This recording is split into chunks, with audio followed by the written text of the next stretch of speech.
Allez-y au Congo, limitez, il y a plusieurs églises. Mais demandez la compassion. Plusieurs se cachent pour aller prier chez Joël Francis Tatou. Et quand les caméras passent, ils s'abaissent.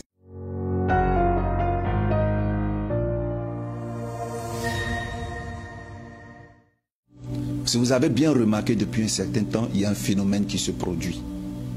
Nous sommes en train d'assister à quelque chose de très flagrant au Congo. Tout le monde sait, ça sent, et ça a déjà pourri. On sent ce qui se passe. Nous ne sommes pas des enfants.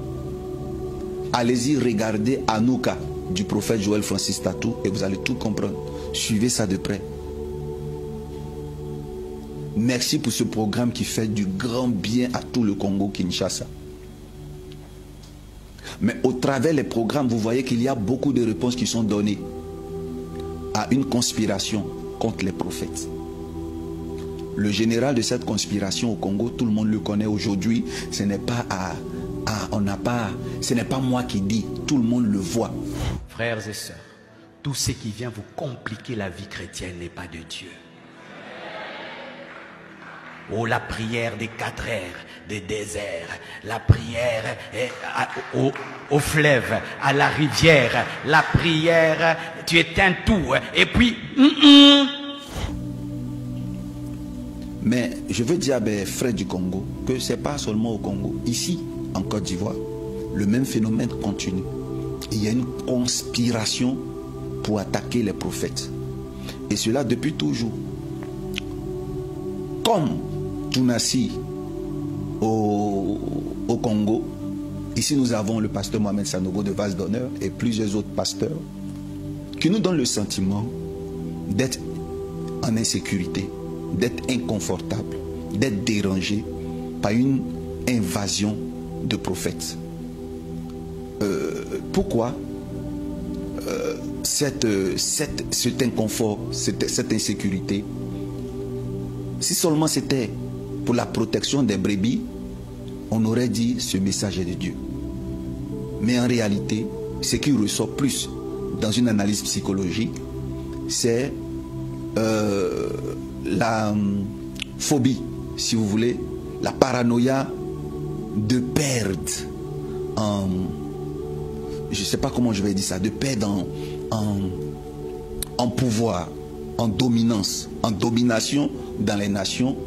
Ils ont le sentiment que les prophètes pourraient leur voler la vedette. Et nous arrivons à un stade de vie quand nous commençons à faire de nos églises des institutions comme des mafias. Alors, vous savez, nous qui avons fait de la communication, peut-être que vous allez m'étudier, vous allez me connaître. Et dans la communication, il y a ce qu'on appelle le message subliminal. Vous savez, quand on parle, on a des objectifs à atteindre. Depuis la nuit des temps, prêcher contre les faux prophètes est une prédication biblique.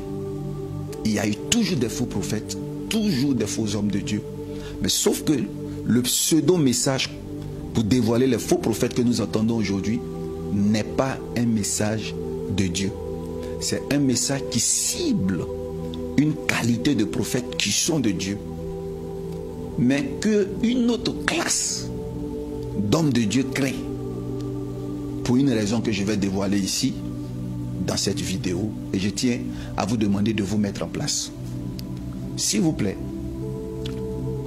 il faudrait qu'il y ait un débat, parce qu'on ne peut pas s'arrêter comme ça, et puis dire de façon subliminale, faites attention, retournons à la parole, et puis prendre des propos pendant que vous êtes médiatisé, et puis dire des choses. Je vais vous diffuser la vidéo du pasteur Mohamed Sanogo, un homme de Dieu très célèbre, mais qui est un message vide. Un message qui a besoin d'un autre message d'opposition et que le débat soit ouvert.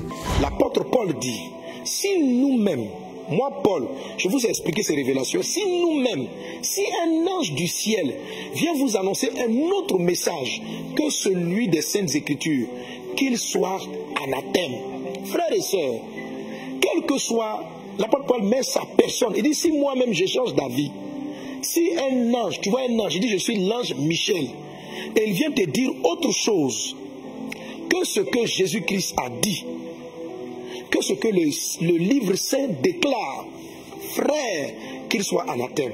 Pourquoi Dieu nous parle ainsi? Parce que vous ne pouvez vous fier qu'à ce qui est conforme aux Saintes Écritures. S'il vous plaît, s'il vous plaît, s'il vous plaît, s'il vous plaît. Ne vous laissez pas séduire par des esprits séducteurs. Ne vous croyez pas trop spirituel. Les voix que vous entendez peuvent ne pas être celles de Dieu. Le message que tu entends peut ne pas être celui de Dieu si ton cœur s'est laissé corrompre par des doctrines. Il faut faire attention donc à la doctrine, de peur de tomber dans des doctrines de démons. Tout est sanctifié par la parole, tout est sanctifié par la prière. Voilà. Si quelqu'un vient te dire, tu as tel problème, il faut faire une offrande de rachat. Il faut sacrifier un animal pour racheter les fautes ou pour combattre un combat spirituel. Quelqu'un vient t'expliquer une chose comme ça. Mais c'est une doctrine de démons. C'est une doctrine de démons tout simplement parce que la Bible dit que Jésus nous a rachetés. Il faut qu'on aille dans... Il est écrit jusqu'à ce que la vie s'en suive. Dans cette nation, l'heure est à la parole et à la connaissance. Je suis docteur de la loi.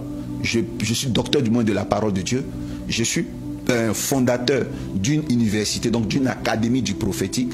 L'inscription coûte 1 300 000 francs à chaque entrée scolaire. J'ai du monde.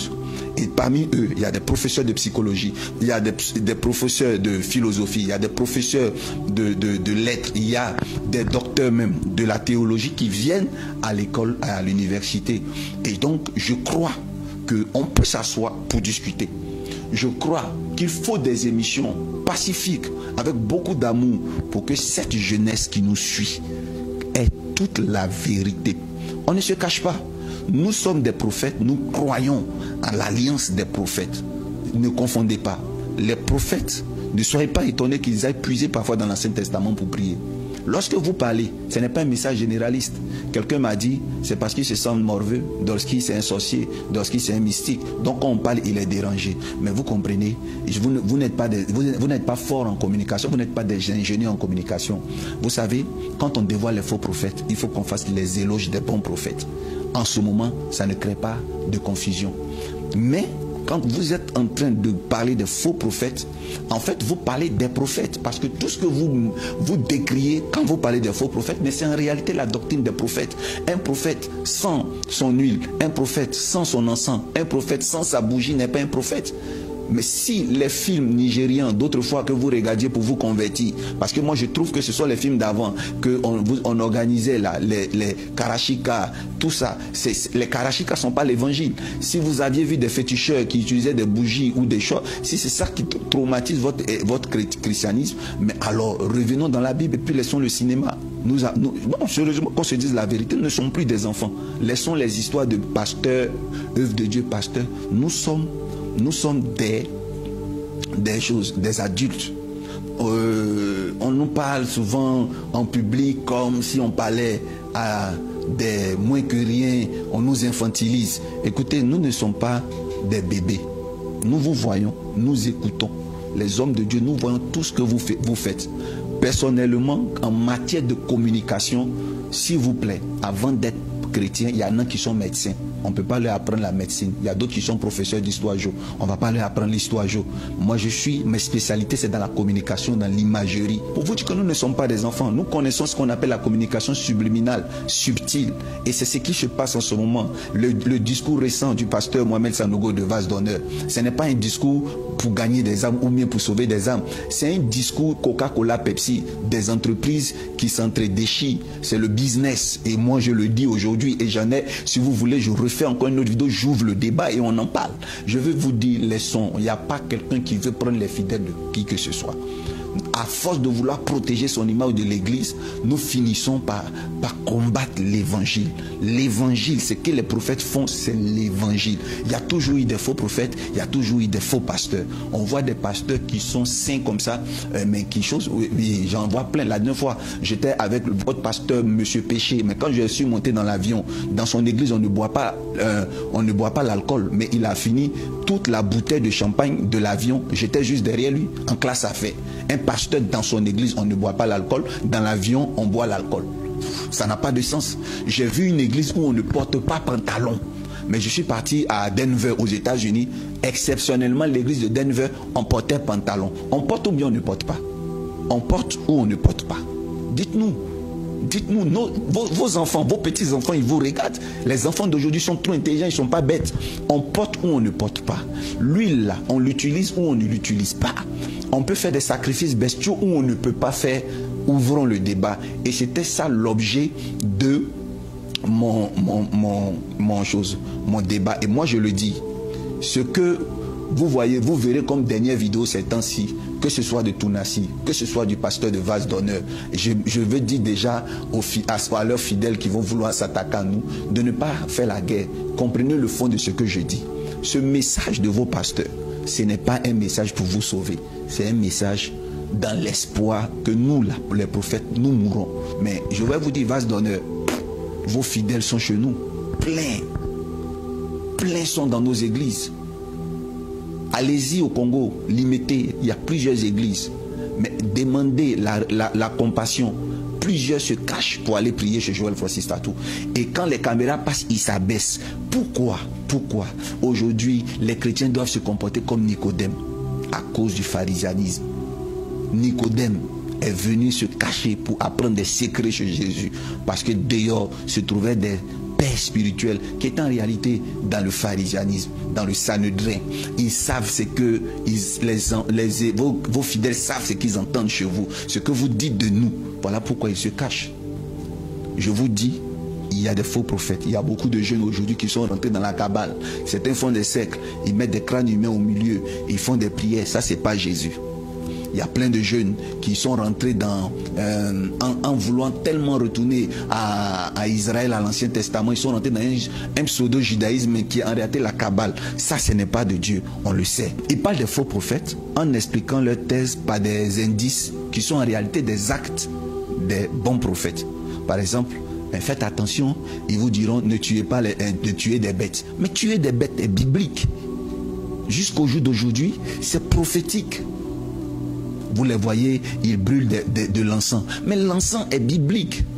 Vous les voyez, ils vous diront, faites des bains. Mais faire les bains, c'est biblique. Dans la douche, à la mer, dans la rivière, c'est biblique. Ils vous diront, allumer des bougies. Mais allumer des bougies, c'est biblique. Voilà pourquoi je dis non. Faisons très attention. Faisons très attention. Les faux prophètes dont ils parlent dans leur prédication en ce moment, ce ne sont pas des faux prophètes, ils parlent des vrais prophètes. S'ils parlent de la Kabbale, oui, il s'agit des faux prophètes.